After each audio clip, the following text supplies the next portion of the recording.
जैसा कि आजकल चुनाव का माहौल है और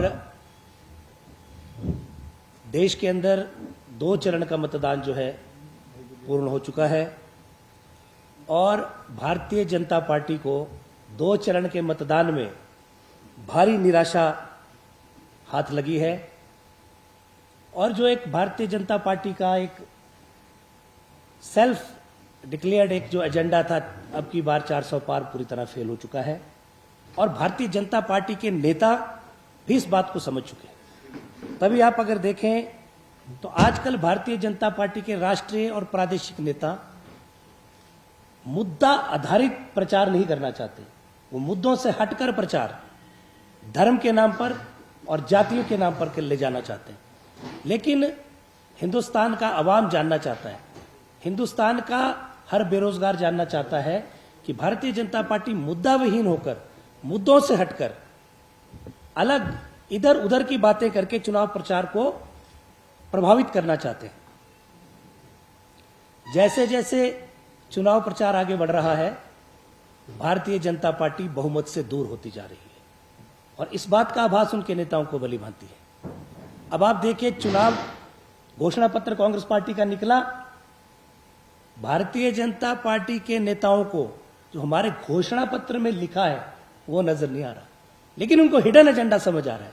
जो हमने नहीं लिखा है, जो हम नहीं करना चाहते हैं, वो भी उनको नजर आ रहा है। तो इस तरह की काल्पनिक और जिसका कोई बेस नहीं है, उन बातों पर जो है चुनाव प्रचार करना चाहते हैं, जबकि देश की जनता यह जानना चाहती है कि पिछले 10 वर्षों में आर्थिक रूप से हिंदुस्तान जो है पीछे क्यों हुआ है। आपको याद होगा, भारतीय जनता पार्टी जब सत्ता में आई थी 10 वर्ष पहले, तो महंगाई और बेरोजगारी इनके 2 मुख्य मुद्दे थे। तो आप बताइए, क्या महंगाई पर आज ये लगाम लगा पाए? आज पेट्रोल और डीजल की कीमतें देखिए। और देश के प्रधानमंत्री हमेशा कहा करते थे, जब ये प्रधानमंत्री नहीं थे, विपक्ष में थे, कि जब रुपया गिरता है तो हिंदुस्तान की इज्जत गिरती है। आज क्या प्रधानमंत्री महोदय देश को बताएंगे कि आज रुपया जो है डॉलर की अपेक्षा में कहां खड़ा हो रहा है? 83 पॉइंट समथिंग आज तक के अपने निम्नतम स्तर पे रुपया आ चुका है। तो क्या भारतीय जनता पार्टी के लोग देश को बताएंगे कि ये कैसे हुआ है, इतना बड़ा डिबेकल कैसे हुआ? और पूरी तरह से जो केंद्र सरकार जो है आज एक्सपोज हो रही है, सिवाय इन्होंने केंद्रीय जो जांच एजेंसियां हैं, चाहे सीआईडी है, चाहे ईडी है, इनका दुरुपयोग करने के अलावा कोई भी इनके पास प्रचार का साधन नहीं था और आज पूरे देश के अंदर भय का माहौल है।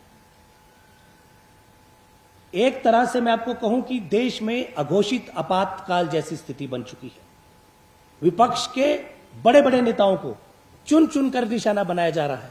आप देखिए, कितने 2 प्रदेशों के मुख्यमंत्री को हिरासत में ले लिया गया और जो भी नेता भारतीय जनता पार्टी के खिलाफ मुखर होता है, जो भी नेता को वो अपने खिलाफ थ्रेट समझते हैं, उनके खिलाफ ईडी और सीबीआई की जांचें शुरू हो जाती हैं। और अब तो सारी हदें पार हो गई है, निर्वाचित सरकारों को गिराया जा रहा है कि प्रयत्न हो रहा है और मुख्यमंत्रियों को जेलों में डाला जा रहा है। तो कहने का तात्पर्य यह है कि भारतीय जनता पार्टी के पास मुद्दा नहीं है, लेकिन इन चीजों से अपने आप में सजीवनी ढूंढना चाह रहे हैं। और के परिप्रेक्ष्य में बात करेंगे, लेकिन पहले आप बताइए कि जो कहा करते थे 15 लाख जुमला साबित हो गया, पेट्रोल डीजल की कीमतें जो आसमान छू रही है और रुपया अपने निम्नतम स्तर पे आ चुका है। तो आप देश की प्रगति का आकलन कर सकते हैं कि देश आगे बढ़ रहा है या कि पीछे हट रहा है। तो हिंदुस्तान में आज एक विचारधारा प्रचार कर रही है। अब भारतीय जनता पार्टी इस बात पे आ चुकी है कि अगर इंडिया गठबंधन, जिसको लगातार देश के अंदर समर्थन मिल रहा है, अगर इंडिया गठबंधन की सरकार बनती है तो ये 6 महीने चलेगी। कोई कहता है ये 1 साल नहीं चल पाएगी, कोई कहता है ये सरकार का जो है टर्म पूरा कर नहीं पाएगी। एक बात तो इससे सिद्ध हुई है कि भाजपा ये तो मान रही है कि इंडिया का जो गठबंधन है वो जो है सबसे बड़ी पार्टी जो है भारतवर्ष के अंदर बनकर उभर रही है। इस बात से भारतीय जनता पार्टी अब जो है संतुष्ट हो चुकी है। तभी वो कह रही है कि कभी ये नहीं चल पाएगी। तो कहने का तात्पर्य ये है कि भारतीय जनता पार्टी मुद्दा विहीन है और हम चाहते हैं कि आप धर्म की राजनीति ना करके जाति की राजनीति न करके आप मुद्दों पर आधारित राजनीति कीजिए और विकास का जो कार्यक्रम है आप अपने 10 वर्ष का जो है लेखा जोखा रखिए। इसी तरह हिमाचल प्रदेश के अंदर चुनाव जो हो रहा है, हिमाचल के अंदर चुनाव केंद्र के मुद्दे तो रहेंगे, लेकिन हिमाचलियत पर लड़ा जा रहा है। हिमाचल प्रदेश के मुद्दे भी प्रमुखता से हम उठाएंगे और भारतीय जनता पार्टी ने जो पिछले 5 वर्ष और पिछले 15 महीने में जो अपने कारगुजारियां की है उसका भी जो हिमाचल प्रदेश के चुनावों में मुख्य मुद्दा हम बनाएंगे। आप देखिए कि भारतीय जनता पार्टी पिछले 15 महीने में हिमाचल की सरकार को स्थिर करने का प्रयास करती रही और एक विफल प्रयास धन बल के सहारे ये हमारी सरकार को स्थिर करना चाहते थे लेकिन असफल रहे। और उसी तरह अब कह रहे हैं कि मोदी सरकार आएगी और मोदी जी के नाम पर वोट मांगने का प्रयत्न कर रहे हैं। लेकिन हम उनसे पूछना चाहते हैं कि आप बताइए, जब आप 5 वर्षों तक सरकार में थे तो आपने हिमाचल प्रदेश में क्या किया और हिमाचल के लिए क्या किया? आप बताइए कि जब कोरोना काल था, हिमाचल पे विपत्ति थी, तब भारतीय जनता पार्टी की सरकार हिमाचल में थी। क्या हिमाचल के लोग ये भूल गए कि आपने कोरोना काल में भी अवसरवाद किया? कोरोना काल के अंदर भारी भ्रष्टाचार हुआ और पीपीई किट की जगह रेनकोट सप्लाई किए गए और हेल्थ डिपार्टमेंट के अंदर बड़ा घोटाला उस टाइम हुआ और आपके जो प्रदेश के अध्यक्ष हैं उनको इस्तीफा देना पड़ा अपने पद से। तो आज हिमाचल की जनता उन बातों को भूली नहीं है। वो भी आज हिमाचल के जो मानस पटल है हमारे वोटर्स का, उस पर अंकित है कि भारतीय जनता पार्टी का कैसा आचरण रहा है। और पिछले पूरे 5 वर्षों में हिमाचल के अंदर जो कर्मचारियों को उत्पीड़न हुआ, हिमाचल की पिछली सरकार कर्मचारियों की देनदारियां नहीं दे पाई, भारी भरकम कर्ज लेकर, और कर्मचारियों की जो देनदारियां थी 92,000 करोड़ का बोझ जो है मौजूदा सरकार पे उन्होंने छोड़ा है। लेकिन जैसे ही हिमाचल की जनता ने हमें जनादेश दिया, कांग्रेस की सरकार हिमाचल में स्थापित हुई, हमने एक विकास पथ पर आगे बढ़ते हुए एक विकास का कार्यक्रम को आगे बढ़ाने का भरसक प्रयत्न किया और अपने साधनों से, अपने सीमित संसाधनों से प्रदेश को प्रगति के पथ पर आगे बढ़ाया। और जिसमें इतनी बड़ी विपदा, जो सदी की सबसे बड़ी विपदा है, वो हिमाचल में आई, फिर भी हमने अपने संसाधनों से, आज तक इतिहास में ऐसा नहीं हुआ, हमने हिमाचल सरकार के साधनों से 4500 करोड़ का बड़ा आर्थिक पैकेज जो है हिमाचल की जनता को राहत के रूप में दिया। और जो पहले छोटी छोटी राहत विपदाओं के अंदर हुआ करती थी, उसका आकार बड़ा किया और लोगों को इतनी राहत राशि मुहैया कराई कि जिसका घर पूरी तरह से क्षतिग्रस्त हो गया है वो अपना घर बना सके।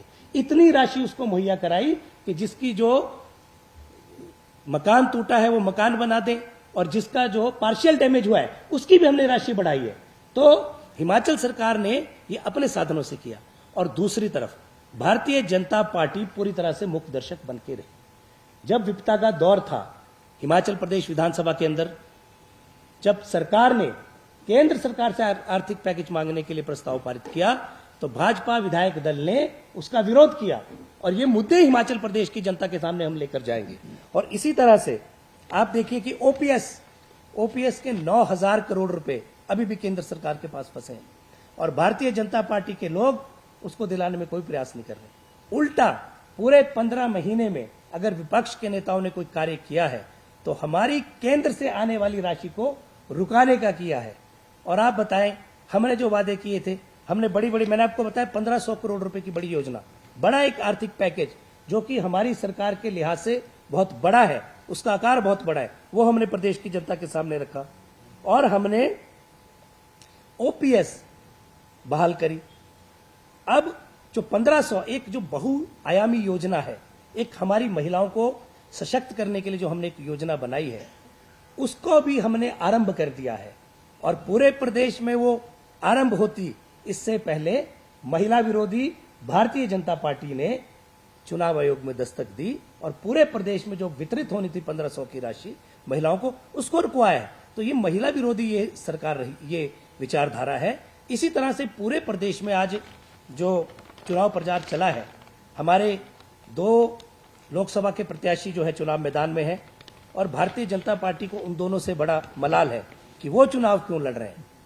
जयराम जी भी कह रहे हैं कि विक्रमादित्य को किसी साजिश के तहत चुनाव लड़ाए जा रहे हैं, पर मुझे लगता है कि ये जो साजिश है ये विक्रमादित्य के खिलाफ नहीं हो रही है, ये साजिश जो है जयराम जी के खिलाफ कहीं ना कहीं हो रही है। अगर उनको ये प्रतीत होता है कि विक्रमादित्य जो है वहां क्यों लड़ रहे हैं, तो मैं उनको बताना चाहता हूं कि भारतीय जनता पार्टी ने पिछले ही ये जो 3 विधानसभा के चुनाव हुए उसमें अपने केंद्रीय मंत्रियों को विधायक के चुनाव लड़ाए। तो इनकी जो राजनीति के अंदर जो इनकी मेमोरी है वो बड़ी शॉर्ट है। इनको याद रखना चाहिए कि जो आज आप हम पे कह रहे हैं, आप पहले अपने गिरेबान में झांकिए कि आपने क्या क्या किया है। उसी तरह से आज विनोद सुल्तानपुरी जी मैदान में, तो सुरेश भारद्वाज जी का मैं बयान सुन रहा था कि सुल्तानपुरी जी ने तो कभी जो है सांसद निधि नहीं बांटी।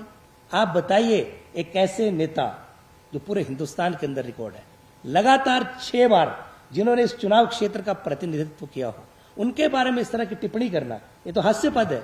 और आप मुझे बताइए कि सुरेश कश्यप जी जो है कहां कहां गए पिछले 5 वर्षों में, कौन कौन से क्षेत्रों में गए। आज लोग पूछ रहे हैं उनसे, जहां पे उन्होंने शक्ल तक जो है एमपी बनने के बाद नहीं दिखाई।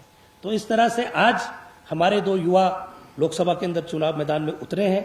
दोनों युवा चेहरे बहुत लोकप्रिय हैं और पूरी तरह से हमने कल भी वॉर रूम से बैठकर 2 लोकसभा सीटों का आंकलन किया जो वहां पे कार्यक्रम पार्टी का चल रहा है।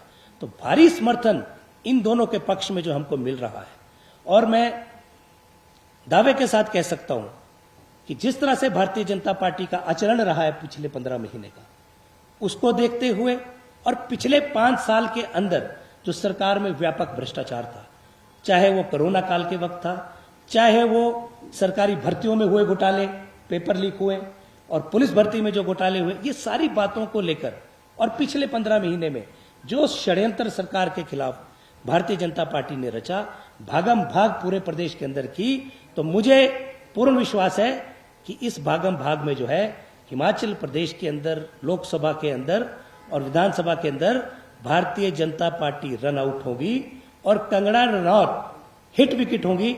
इस बात का मैं आपके सामने दावा करता हूं।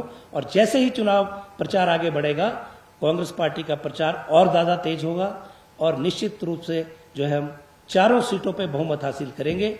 और हिमाचल की जो उपचुनाव 6 सीटों पर हो रहे हैं, वैसे तो हमारी सरकार को अभी भी कोई खतरा नहीं है, सरकार पूरी तरह से स्थिर है और आंकड़ों के हिसाब से पूरी तरह से सुरक्षित है। फिर भी ये जो आने वाले 6 उपचुनाव है, इसमें पार्टी और हिमाचल की सरकार और ज्यादा मजबूत होकर सामने आएगी और हिमाचल में कांग्रेस जो है विजय पताका फहराएगी।